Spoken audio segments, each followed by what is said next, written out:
Hello guys, welcome back to my channel. আজ তোমাদের সাথে আমি শেয়ার করব রথযাত্রার একটা ভিডিও। তো রথযাত্রার দিন এই ভিডিওটা আমি করেছিলাম আর সেটা তোমাদের সাথে শেয়ার করা হয়নি, তাই ভাবলাম আজই শেয়ার করে ফেলি।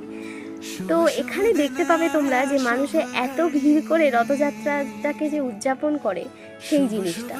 তো এত লোক নাচছে, গাইছে, আনন্দ করছে, মজা করছে, নাচ হচ্ছে, গান হচ্ছে, সাথে অজস্র মানুষের একত্রিত হয়ে যাওয়ার একটা যে যাত্রা, রথযাত্রাটাকে রিপ্রেজেন্ট করে, সেটাই আজকের এই ভিডিওতে দেখে বুঝতে পারবে। আর দুটো রথ কি সুন্দর দুদিক থেকে আসছে, মনে হচ্ছে যেন দুটো ট্রেন যেরকম করে পাস করে না সেরকম। তো এই মোমেন্টটা দেখে আমার খুবই ভালো লেগেছিল, আর অবশ্যই এই ভিডিওটা করার পিছনে তোমাদেরকে শেয়ার করবো বলেই, ইন্টারেস্টেড ছিলাম বলেই করেছিলাম। তো খুব ভালো লাগছিল দেখতে। আজকের ভিডিওটা এইটুকুই রাখছি। তোমাদের কেমন লাগলো সেটা জানাতে একদমই ভুলো না কমেন্টে। লাইক শেয়ার সাবস্ক্রাইব করো। টাটা।